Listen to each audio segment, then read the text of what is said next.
All right, welcome back. We're definitely discussing matters, the postpartum hemorrhage and even its whole effect, and the fact that we're having quite a number of teenage pregnancies when you actually focus even a county like Meru. So do these young mothers really understand that they really have to go for the whole healthcare and all this? Before the break, Dr. Discussing matters, technological advancements, and now I'm definitely curious for when it comes to now postpartum hemorrhage, what kind of rather technological advancements are we seeing? Okay, you're trying to explain to me how for this particular surgery it has to be it can't be non-invasive. Yeah. So how should it be really then? So first, because of the nature of the condition at that point, this patient is bleeding heavily. So you need to intervene as fast as possible. Now for non-invasive surgery, that requires time, first of all, to set up the equipment required for non-invasive surgery. Another reason is a pregnant uterus is not the same as a non-pregnant uterus. A pregnant uterus has expanded big enough to accommodate even a 3 to 4 kg baby. So that is a very big uterus, and the nature of the surgery in postpartum hemorrhage is different from the nature of the surgery in, for example, a non-invasive surgery. The uterus is too large, and at that point it's easier to remove it as an open surgery. Yeah, because because of the nature of the emergency and the situation at hand. Okay. Yeah. Now, Dr. blood loss during and then another thing, sorry, let me interrupt you. Okay. During a cesarean section is not a non-invasive surgery. So at that point, you've started the surgery as it's not a non-invasive surgery. Right. Yeah. During childbirth, blood loss is definitely normal, right? Yeah. So at what point now does the doctor know that the blood loss is due to now the PPH? So like I said, blood loss of more than 500 mL, that's like a half a liter soda bottle during vaginal delivery. So more than that, that's postpartum hemorrhage. Cesarean delivery, the blood loss level is higher, so more than a liter. So a 1 liter soda bottle. Yeah, right. More than that is postpartum hemorrhage. And with experience, and it is important to be able to estimate this loss as soon as possible so that you prevent it early before it, it occurs or before it gets worse. Right. And does it depend on maybe the number of pregnancies a woman has had? Maybe, for example, the first time she had PPH, maybe the second time, well, she didn't have. How, in your experience, how does this play out? The number of pregnancies when in relation to PPH? So remember, one of the causes we said of postpartum hemorrhage is when your uterus is unable to relax. So when it's unable to relax, you bleed a lot. So one of the risk factors of PPH is multiple pregnancies, as you've said, because multiple pregnancies stretches your uterus so much. Or let's say, for example, if you have a twin pregnancy, that increases your risk because you're carrying 2 babies. So that stretching is a lot. So at delivery, going back to, hardening or contracting is very difficult. Yeah. So that's why they're prone to bleeding more. So multiple gestations. Yeah. Or someone who's had many children, many deliveries, or many children, many pregnancies in the past is also at risk because of the same thing. Right. Yeah. The uterus, the ability of the uterus to go back to harden is more difficult. Yeah. So that's why we definitely hear, even in the kind of news that we report, maybe a mother was giving birth to triplets, but unfortunately maybe she succumbed to PPH. Yeah. Okay. So now during the care, when she's in labor and all this, what now does the healthcare provider do to ensure that when it comes to the day for giving birth, such kind of scenarios do not exist? The healthcare provider knows that this mother is going to have triplets. Yeah. Even, four babies there. Yeah. The mother knows this is going to be a blessing, but now during this particular process, what should be done during the pregnancy process? Yeah, so number one is to encourage antenatal care as soon as you realize you're pregnant. So once you start your antenatal care early, risk factors are able to be identified early. So if you start your clinic early, you will know, like, for example, you have twin delivery, you have a twin pregnancy. And now we encourage you to start, working on your diet, improve your blood levels, for example, and take the supplements to build your iron stores. And at delivery, we take certain precautions. We know that this mother is at risk of having heavy bleeding after delivery. So we ensure that the medication is available there. You're able to access it, as fast as possible, okay? So ensure the medication is there to help the uterus, harden or contract. Ensure that your staff is ready. So ensure your entire team, because this whole thing is teamwork, okay? You don't manage postpartum hemorrhage as a healthcare worker alone. It's teamwork. So ensure, like, all your staff, inform your staff, members of your staff, the team that will be there on that day, about this patient, which is a high risk. So ensure, like, for example, theatre is aware. Ensure you have blood products for this patient. So because you're gonna need to transfuse her, ensure you have the equipment necessary to treat in the event postpartum hemorrhage arises. Ensure your equipment is ready. So basically, early preparedness. Yeah, and that's why we start from antenatal care. Right. Yeah. So that means even for they have to know which kind of blood group the mother is, so that they will also prepare some of this blood. Yeah. In your experience, are there cases where because I'm pretty sure now blood banks in Kenya might be tricky sometimes. Tell us more about that. Blood banks, the availability of blood banks in different hospitals across the country, and are there cases where maybe during during the delivery process, there was no blood, to actually help the mother? Blood can actually be a challenge, and we're also encouraging people out there, as we're speaking here now, to donate blood. Come out and donate blood. Blood has been a challenge, especially in the rural setup.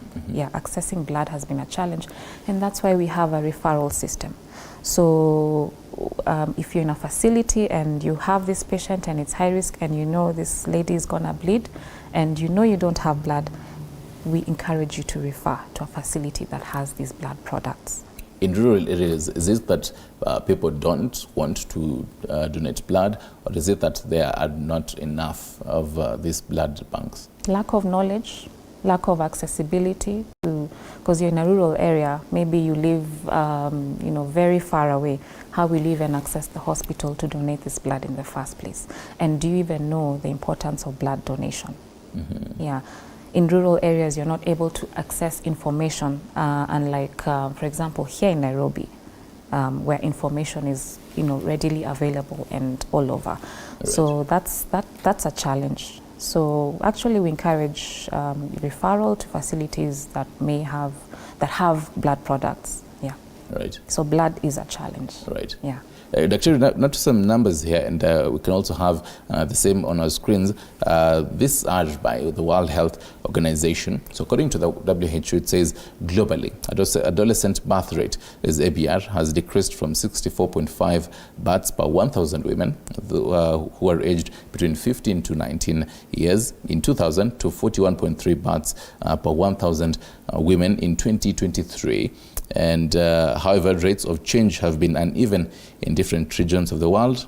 In Africa, for example, the estimated ABR was 97 per 1,000 adolescent in 2022.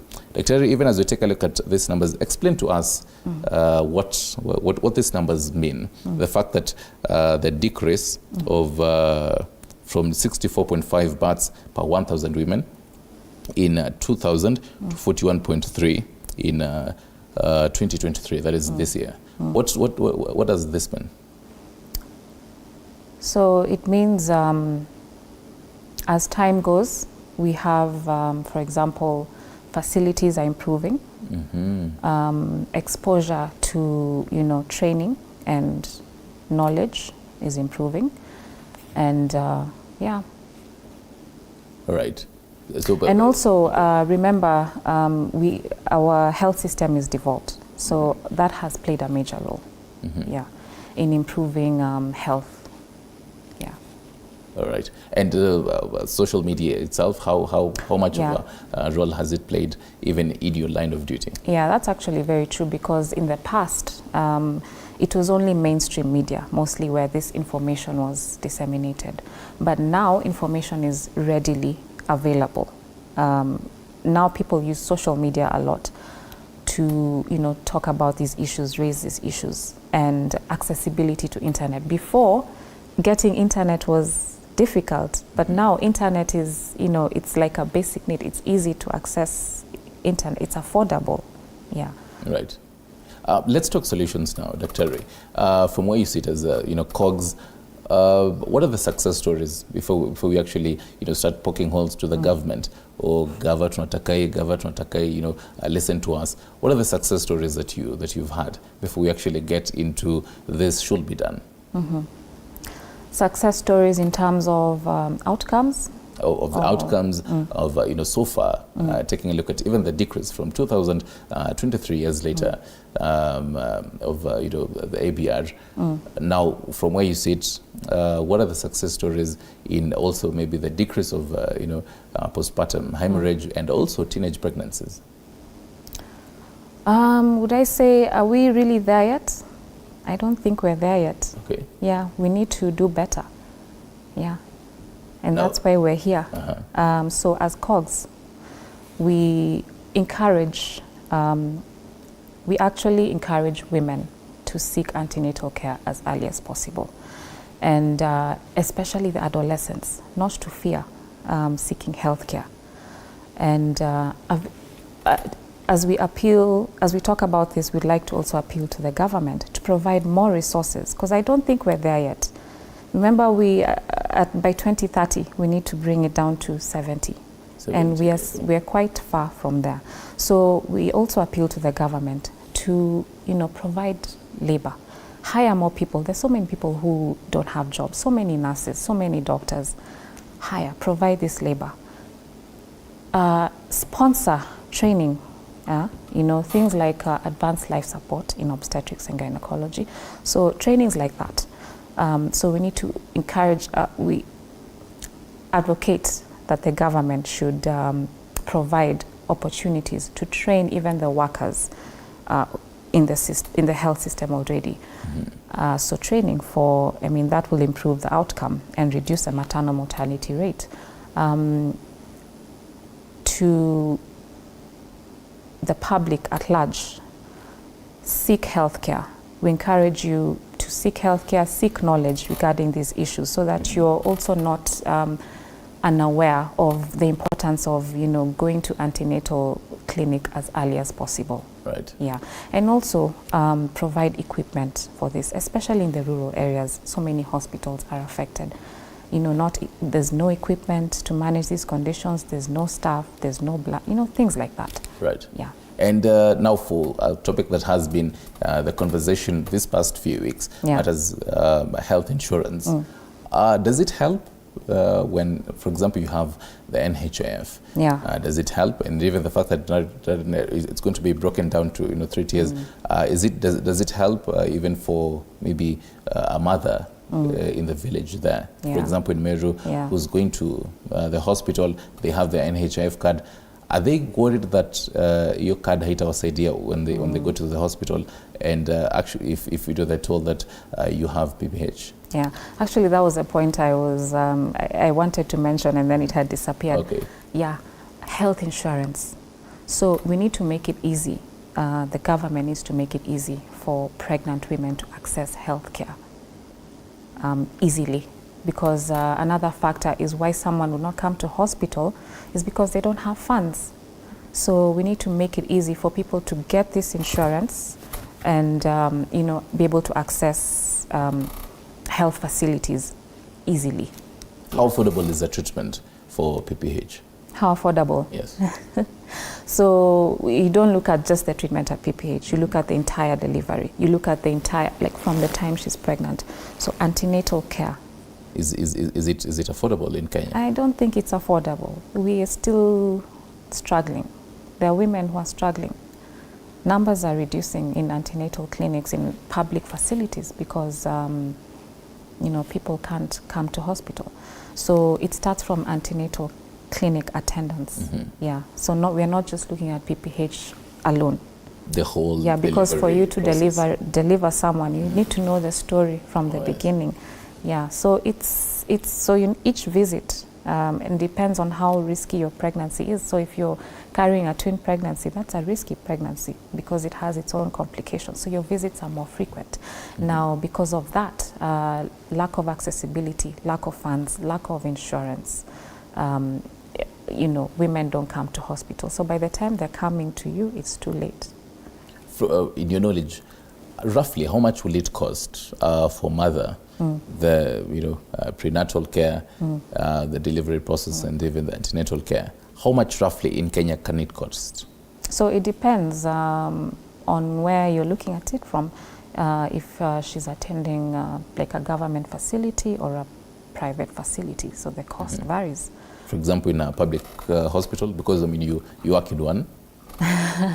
So it depends. Like I work in a level 6 hospital. Its cost is slightly high, but it's still affordable. Yeah. So like I'm not going to go into the nitty-gritties of that, but you see. So this is you avoiding to give us. No, I'm not avoiding anything. Okay. I'm not avoiding anything. Right. I just don't want to go into the nitty-gritties because we are here to discuss postpartum hemorrhage, not the cost of healthcare. Okay. Yeah. So, but on average, you see, each woman needs to attend. It depends on the risk of the pregnancy. So the higher the risk, the more the visits. So that's more costly.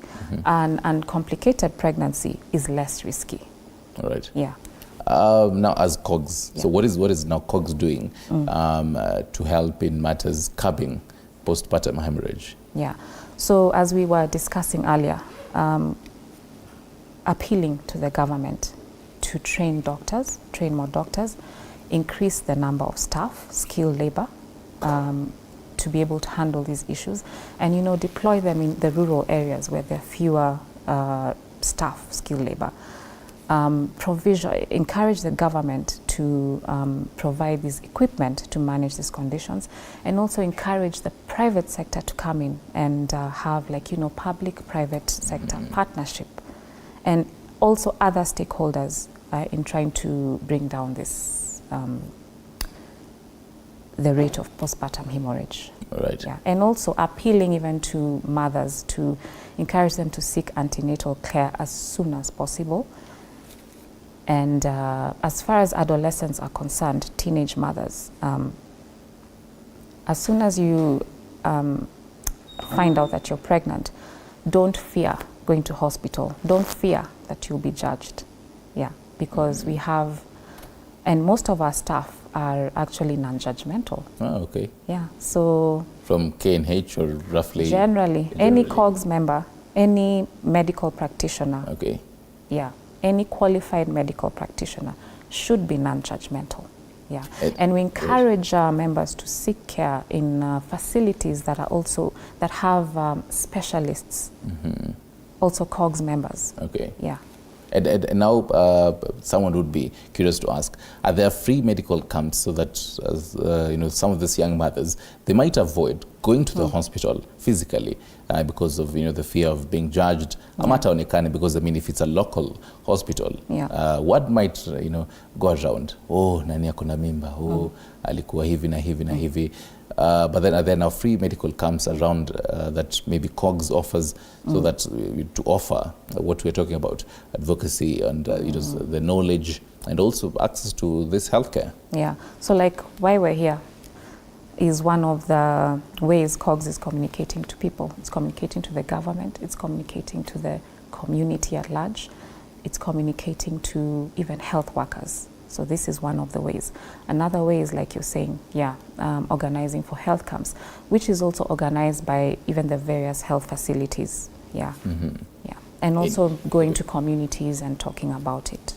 Yeah. Any planned medical camp that you should probably know? And even the viewer to maybe whichever part of the country? I will communicate once I get one coming soon. But this month is actually we're advocating for postpartum hemorrhage prevention. So this is like, it's a continuous process, yeah, as COGS. But as far as medical camps are concerned, that depends on whichever facility. Okay. So once I get that information, I would be happy to share it with you. Most definitely. I mean, it's the 7th day of September, so that means, well, technically the month is still young. Yes. So I mean, we do still have more days to come. So we do expect more activities. More activity and more of this conversation to go on. Yeah. From where you sit, with all your experience, your last words, and also your parting shot, speaking largely on where we should be heading as a country when it comes to curbing postpartum hemorrhage. So, like I said, we still have a lot of work to do. Yeah, both as a country, we still have a lot of work to do. Okay, but your clarion call, even to the young mothers out there. So I'd encourage young mothers to seek healthcare as soon as possible. And I'd also encourage health workers to be aware of postpartum hemorrhage, learn to catch it early, learn to manage it, and also get trained to manage postpartum hemorrhage. And I'd encourage consultations, I'd encourage referrals. If at any one point a health worker is stuck with anything, they're free to consult us.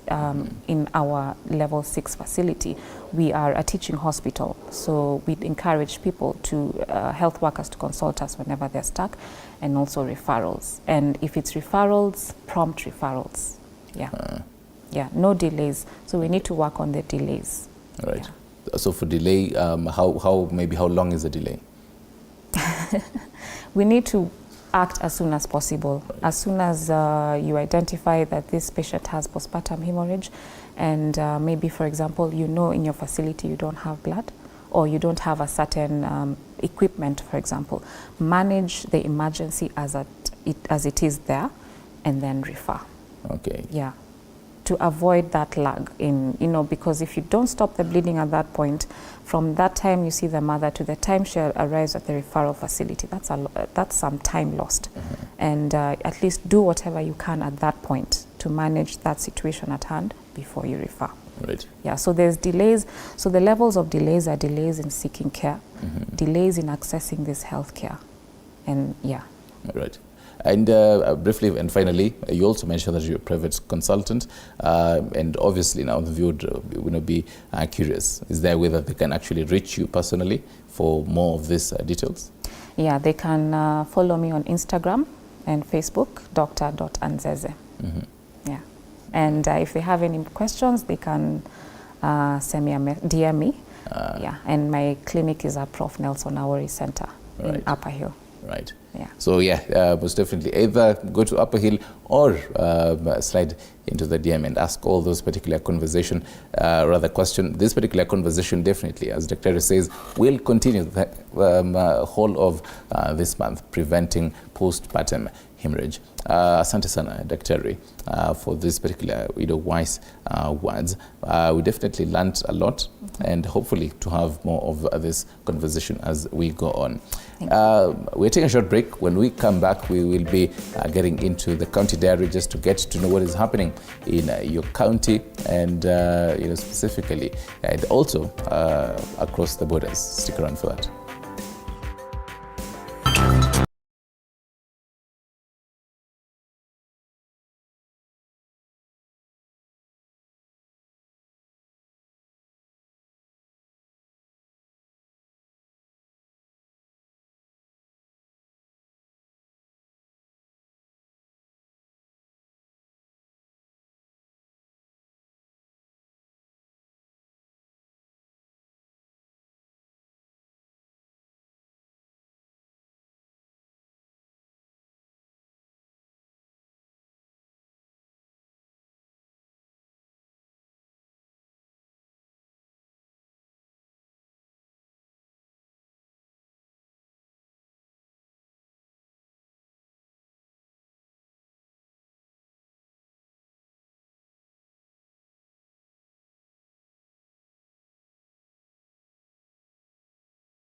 Right, welcome back. It is 5 or so minutes past the top of the hour. You're watching Morning Cafe. The hashtag is Monria to preside over the launch of the County Aggregation and Industrial Park, that is CAIP, in Trans Nzoia County. He'll do this alongside the county boss, that is George Natembeya.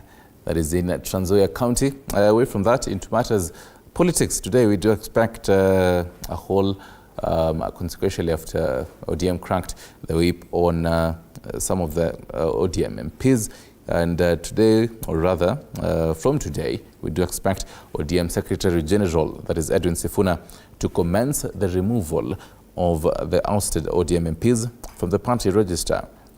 This, even as MP Felix Odiwuor, that is alias Julango, has insisted he will appeal for his position in the party.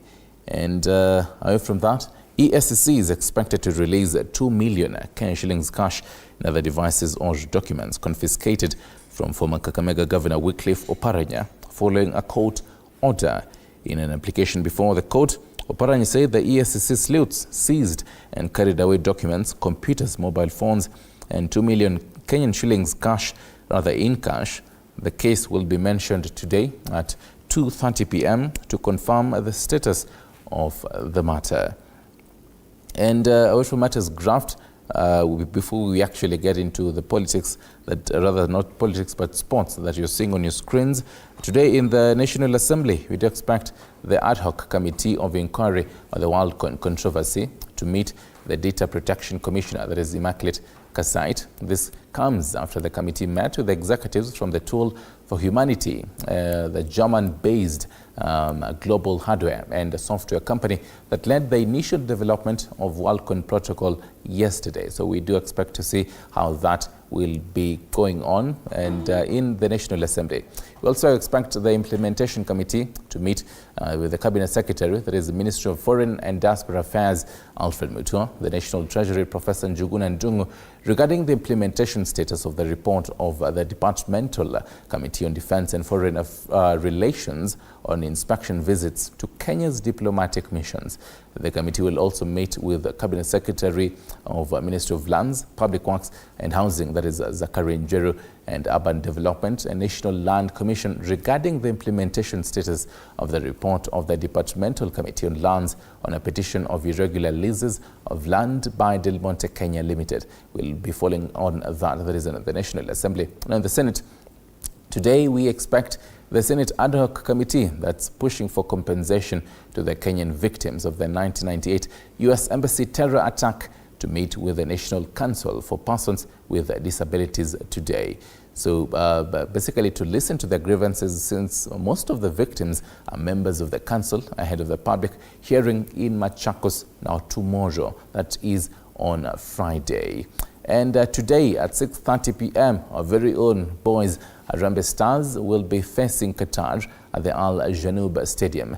In what the head coach Engin Firat says, it will be a measure of the team's preparedness ahead of the World Cup qualifiers. Yesterday we were seeing the boys arriving, but they didn't really have enough time to also train with the Qatar players. Because of the time they actually arrived. Qatar was the 2022 World Cup host by the way, so this is going to be a huge deal for them. From Qatar to Brazil, today expect some pomp and color in that country, though a little politically shaky as Brazil marks the 201st anniversary of its National Day, or rather Independence Day. This even as the President, Luiz Inácio Lula da Silva, has promised to set aside the bad blood and mutual suspicion with the military. But let's now take a look at what is in today in history.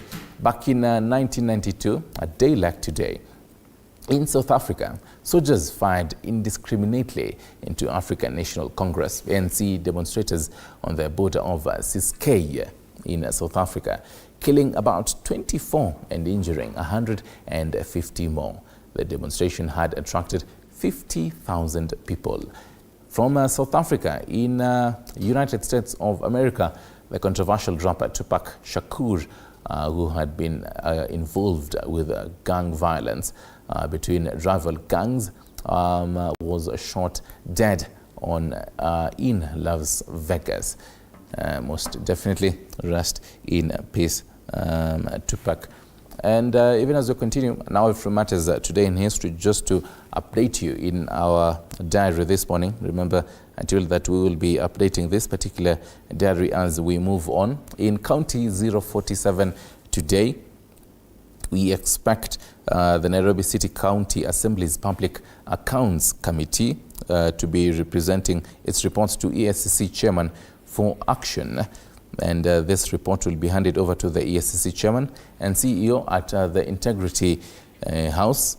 And the report submission will be led by Honorable Shogemora, that is MCA and Chairman of PAC. So we will be giving you that particular update in our subsequent bulletins. This particular report submission is expected at around 10 a.m. Now remember, our question of the day this particular morning, quite a number of you have actually, jumped in on the same. And just to remind you of our question of the day this morning, before I take a look at the feedback on both Facebook, TV47 Kenya on Facebook, and also TV47 News on X.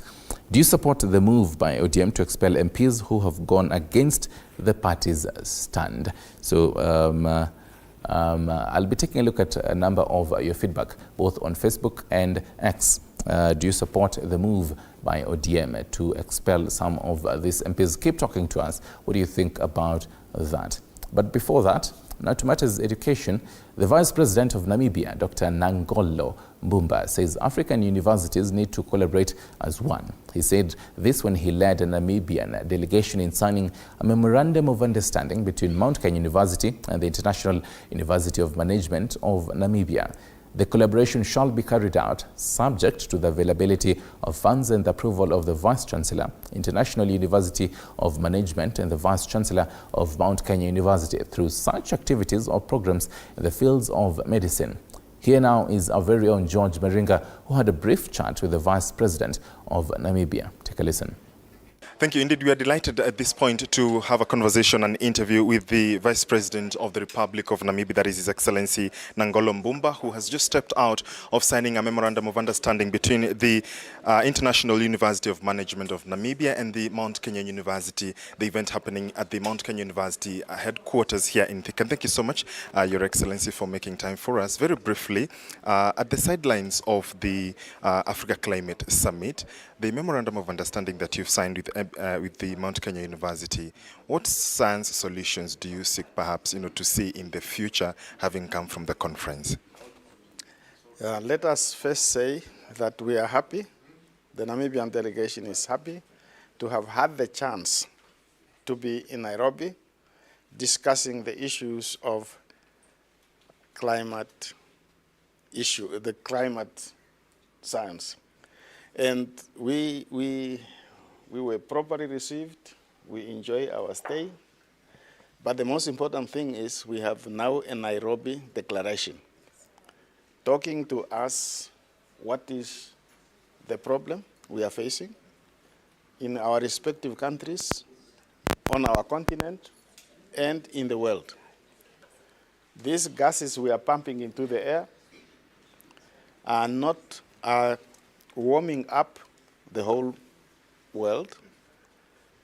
That warming up is going to make life very difficult. It's going to cause the diseases we don't know. It's going to make agriculture a problem. Food is going to be scarce. Water is going to run out. And unless we continue to first to reduce the emission and to plant maybe some more trees, we are going to be in trouble.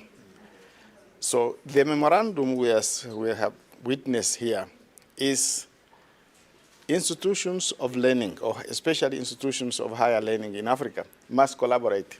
We must exchange information, the good practices, knowledge, and we must train our youth to the best of their ability. We want them to become real scientists, not just any paper you get from the university does not make you a person who could rescue your community from all these problems.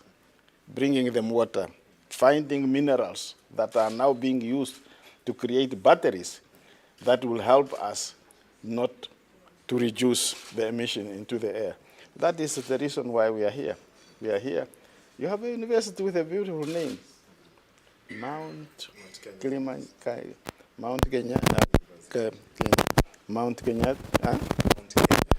Kenya University, MKU. You know what the MK stands for in Southern Africa? Yeah, you look for that.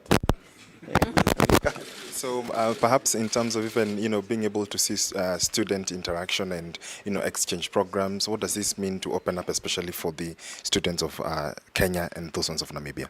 First of all, as Africans, whether we like it or not, we are one.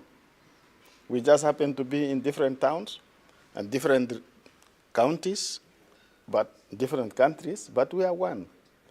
And therefore, the more students are interacting when they are studying, when they are teaching, before they get to the level of politics or become ministers or member of parliament, it's good for us all.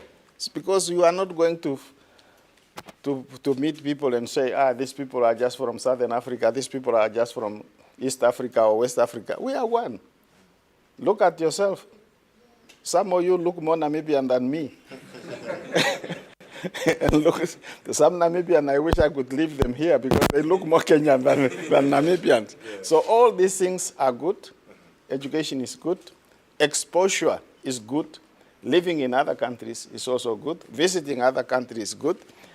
The idea that only your country is good does not take you anywhere. Some of you will end up being the president of the African Union, leaders in your own country. The more you learn about the whole of the African continent now, better for you. You will not feel stranger, to be a stranger in any part of Africa. Thank you. Thank you so much. Finally, are you confident the Nairobi Declaration, you'll be able to see fruits as you head to COP28 later in the year? Yeah, the procedure now is African leaders, especially your president, President William Ruto, yes, will take lead in presenting this not as a Kenyan document, but it's just a Nairobi Declaration, but representing the will and the opinions and the views and the position of African leaders. Absolutely. Yes. Thank you very much.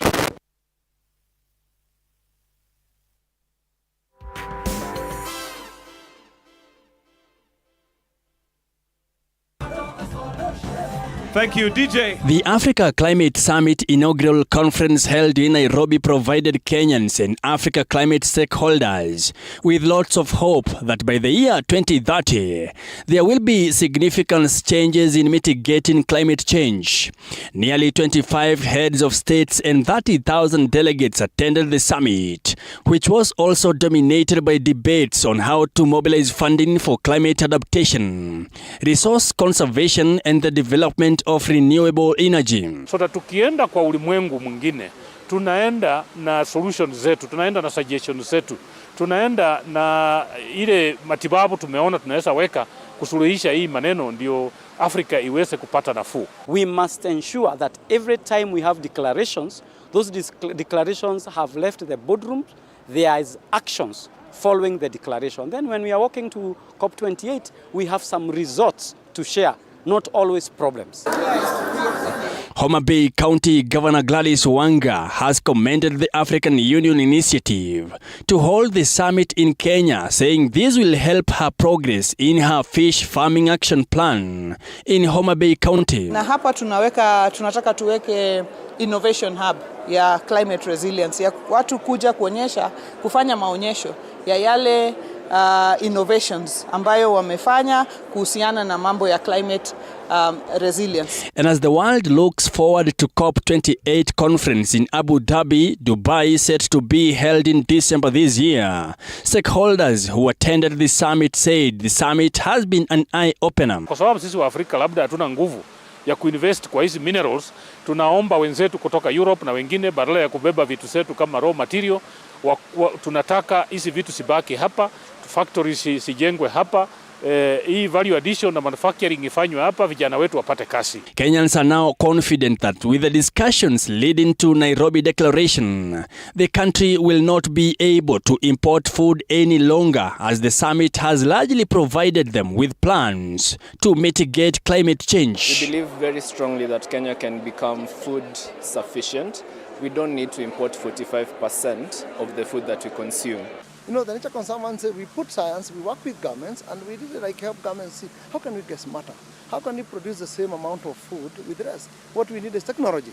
So how do we make sure that the finance that we raise is for goes towards technology? Look at biodiversity. I've learned about youth opportunities that are in the green economy, such as carbon credits and how to innovate and all that aspect. Curtains closed on the inaugural African Summit today, paving way for a 2-day Africa Climate Week scheduled for Thursday and Friday at the Kenyatta International Conference Center. They came to Nairobi green but are leaving with a basket full of promises and hope on how to combat climate change in both Kenya and across Africa. Mike Kaguongo, TV47, Nairobi. Thank you, Mike Kagungo, for that. Definitely following up the Africa Climate Summit since Monday, and it concluded yesterday. Speaking on matters, Africa's one voice, and even as he puts it, the whole basket. But then what will they be using in this particular basket? Definitely following on this conversation until even the 30th of November during the COP28 in United Arab Emirates. Speaking on a whole heated conversation, the question of the day for you: do you support the move by ODM to expel its ODM members? All right, I'm being told we now cross over to Kakamega County. I'll be taking a look at some of your feedback. So keep talking to us on our socials. Do you support the move by ODM to expel its members? Violet, a very good morning to you. How are you doing this morning? What should we be expecting from Kakamega County today?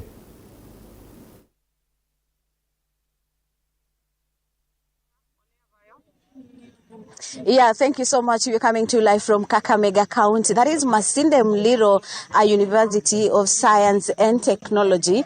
So basically what is happening here is that we have preparations ahead of tomorrow's meeting. We're having a sugar conference that is organized by the Lake Region Economic Bloc. We're expecting 15 governors here at the event, and of course with farmers and stakeholders from the sugar sector, the ailing sugar sector. Of course, we've had a number of millers in the country. As a directive given by AFA, they were closed down, and many, of course, of the farmers, some are saying their cane is wasting away, and they really need issues to be addressed to ensure that they get profits from their farm produce, of course, the sugar cane. And also we have employees who are former employees and also the current employees in these sugar factories. We have Mumias Sugar Factory, for example, here in Kakamega County. We have Butali and West Kenya. Currently they are closed, as I said, as per the directive of AFA. But again, we are yet to know if at all this sugar conference will bear fruits. 15 governors, farmers, stakeholders, and of course AFA, the officials from AFA, who will be joining farmers here, or who will be joining all the Lake Region Economic Bloc farmers and governors. But of course, I'm joined with the head of protocol, who will be telling us, will be shedding some light on basically what is expected and of course the arrangements here at the meeting. Kindly, if you can come, introduce yourself and please tell us about the preparations today and what we're expecting in the 2 days conference. Thank you very much. My name is John Apollo. I'm the Chief of Protocol for the Lake Region Economic Bloc. As I've stated, tomorrow we are hosting the Sugar Conference organized by the Lake Region Economic Bloc under the leadership of the chairman, who is Excellency Professor Peter Anyang' Nyong'o, who is the governor of Kisumu, in conjunction with the governor of Kakamega County, who is the hosting governor. We expect over 2,000 guests tomorrow and Saturday, talking about revitalization of the sugar industry. We have 15 governors. All the 14 governors from the Lake Region Economic Bloc, plus Kwale governor, is expected to join us. All the members of the National Assembly and the Senate within the Lake Region are also expected to be with us tomorrow and Saturday. with our chief guest, who is the Speaker of the National Assemblies, Honorable Moses Wetangula, will be joining us, plus a host of farmers and all the stakeholders within the sugar industry will be joining us tomorrow and Saturday for this very important occasion. Arrangement is going on. We are putting up everything in order. Protocol is in place to ensure that we have a very, very successful sugar conference. Thank you. Yeah, thank you so much. So, Violet, as you've heard from the chief protocol of the event, of course, the Lake Region Economic Bloc, everything is underway, as you can see. I don't know if my camera person can show me. Just behind me, we have chairs that are already there. They're setting up. We have also the carpets and all that. The chief protocol officer has just come in to ensure that everything is set for tomorrow's meeting. As he has said, we're expecting over 2,000 farmers here, and of course 15 governors. Among them are the 14 governors from the Lake Region Economic Bloc, where of course you can, and also one governor from Lamu, of course, whereby we also have Ken farmers from that region. One of the main things that they really want to talk about today is to ensure that they come up with strategies and ways of ensuring that they deal with these ailing sugar factories that actually, like for Mumia Sugar Company, it is a company that has been faced with financial issues for a very long time, and it has been closed. We've seen Receiver Manager Raupo Nangipali coming to take over, but again, probably it didn't bear fruit. Farmers were really expecting a lot from him, but still nothing much really came out. We also had some receiver managers, some investors coming on board, like Sarai, who has a group of companies in Uganda. But of course, he's been there for some time. We've seen some changes at the Nucleus farm, where they have done a little bit of planting of cane. But again, 5 days tour on where President Ruto was here, he actually said that he's going to turn around the whole sugar sector and ensure that it is profitable, not only to the farmers but also millers. But one of the things that really came out is that he's going to do away with cartels. One of the things that people have actually been complaining, that cartels have derailed the efforts that have been done by the government to ensure that they revive sugar sector in not only in Kakamega County, Western Region, but also in the country. Another thing that actually came out of President Ruto's tour here in Kakamega and Western Region, he said that they are going to write off 117 billion shillings owed by the by the sugar factories in the country, and probably that will be one of the things that will really help in terms of, rather jumpstart the whole process of reviving the sugar factories in the country. I take it back to you. Stanley Nyaringita. Thank you for that, Violet Auma in Kakamega County, just briefing us on all roads leading to Kakamega County tomorrow for the sugar conference. And actually, speaking of which, today now in Tanzania, this is an event that started from the 5th all the way and ends tomorrow, the Africa Food Systems Forum, and President William Ruto is expected to be in attendance. Tanzania is the host country for this. So maybe speaking on matters food and sugarcane, we'll have to wait to see how that is. Speaking of matters food again, let's sip some hot coffee now as we take a short break. We'll be right back.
using renewable energy have also started to reduce the harmful gases in the atmosphere. Kenya, which is one of the countries that has been affected by the impacts of climate change, has started planting billions of trees so as to benefit from the Carbon Markets Initiative. However, a lot needs to be done to solve the climate crisis. Josh Onsare reports. Climate change for years now has continued to dim livelihoods, alter weather patterns, and even cause death. The world's growing population is worrying. If the right measures are not put in place to solve the climate crisis, the outcome in the future will result in a disaster. Tumeshindwa sasa, ni maji tutaelekea wapi? Na vitu zimechukuliwa. Kenya has endured 3 severe droughts in the past 10 years. The 2020 to 2023 drought was the most severe, leading to loss of livelihoods and displacement of people. Over 4 million Kenyans faced hunger crises, with areas that are considered the country's breadbasket, like Western Kenya, Rift Valley, and Central, experiencing depressed rainfall. Have longer droughts, and then we have floods following right after that. So these are some of the things that we're seeing locally as impacts of climate change in Kenya. During the United Nations Climate Change Conference COP27 held in Egypt, a breakthrough to have a funding framework for countries hit by climate-related disasters was reached. UN Climate Change Executive Secretary Simon Stiell stated that members under the umbrella of the United Nations are deliberating on addressing the countries hit by the effects of climate change. Countries that have to produce carbon dioxide to survive can buy our credits, and that's why they should be paying us. The United Nations COP26 summit led 103 countries, including 15 major emitters, to sign up to the Global Pledge, which aims to limit emissions by 30% by 2030. Individuals are doing a lot to be able to reduce the causes of climate change. So one thing is emissions, so reducing emissions, developing in a more sustainable way, but also increasing the sinks. As part of our give to the world, as a researcher, we have actually cracked the methane gas production from human activities. We call them anthropogenic sources of carbon dioxide or methane gas. And we have actually provided a solution that is being deployed to different countries. To reduce dire effects of the gases, Kenya has committed to halt and reverse forest loss and land degradation by 2032. President William Ruto is leading from the front to see 15 billion trees planted across the country. Kila mmoja wetu, mashirika, wizara na vitengo vyote, private sector, civil society, watu wote wanapaswa kujumuika na mambo ya kupanda miti. So far in Africa, Kenya, Malawi, Gabon, Nigeria and Togo have already indicated their intention to collaborate with the market. As many trees as possible, if they are planted all around the world, there will be enough, they will be able to absorb all the carbon we are producing. Another mitigation factor is the use of clean energy. Experts say it's the only way to deal with the greenhouse gas emissions. We depend largely on geothermal and very little percentage on fossil fuel. And so because of that, then we are able to play our part in contributing to reduction of greenhouse gases. Because climate change is a worldwide phenomenon, it needs all the countries to participate equally. To realize the benefits of carbon funds, President William Ruto has signed into law amendments in the Climate Change Act of 2016 to provide for the regulation of the carbon markets. I sought to find out how the law will streamline the market for this resource. The policies put in place are not being taken to the grassroots, where the people who actually do the planting of trees, development of energy projects like biogas, development of water, small hydros, would actually come in and take up the opportunity to generate the carbon credit. Clause 12 Part 4A provides for trade in carbon markets under Section 23B. The trade in carbon market shall ensure that transactions in carbon trading as carried out under the Act aim towards a reduction of greenhouse gas emissions as per the prescribed carbon standards, among others. Clause 12, Section 23F regulates the share of proceeds and cancellation rates and compels the national and county governments to undertake best practices regarding the share of proceeds and cancellation rates for overall global mitigation. The carbon market experts have raised concerns since the Climate Change Act does not provide a legal framework for carbon trading. There is no muscle, there is no organization that takes to account those who have not implemented the carbon emission limits. Joash Onsare, TV 47, Nairobi. Thank you, Joash Onsare, for that. There's climate change and carbon credit. And we have to wrap it up, but then we definitely can't do that without taking a look at the feedback this particular morning. Quite an engaged conversation on even on Facebook. And just to take a look at a few... I could actually just remind them the question. Oh, today yes. is, do you support the move by ODM to expel MPs who have gone against the party's stand? Do you support the move by ODM to expel MPs who have gone against the party's stand? And Stanley, you say there's a lot of feedback on this question. Oh, yes. On Facebook, at TV47 KE, just because quite a number of them. Dero Shaib Karman, okay, that's a mouthy word. Full support. Manyura Joffrey, 100%. Tum Kiptum says this is totally denial to ODM MPs who want to join the government for development. Honorable Kalonzo should be expelled for visiting State House. That's his statement, the comment there. Jonathan Ole Kimiti, democracy must be given space to grow, especially in our local parties. Lamks Williams gives, and in caps actually, a big yes. Atutaki kina Judas kwa chama. Joayash, every political party have own rules and regulations, so if you cannot adhere to them, you just have to get out. Mike Juan, yes, if those MPs really wanted to work with the Ruto, they should have joined him earlier. And I'm trying to seek other deviating comments here. Benson Anjala also says they should expel Kalonzo Musyoka from Azimio for associating with the president. Jeptisia Faith, we called them leaders of personal interest. These particular comments are a number of them. I don't know if you can take a look at what was on had seen on Twitter briefly as we wrap it up. Do you support the move by ODM to expel some of these MPs? On Twitter, TV47 News, that is well on X. Someone here says, Edward Mukunya, no, what if Azimio was in power?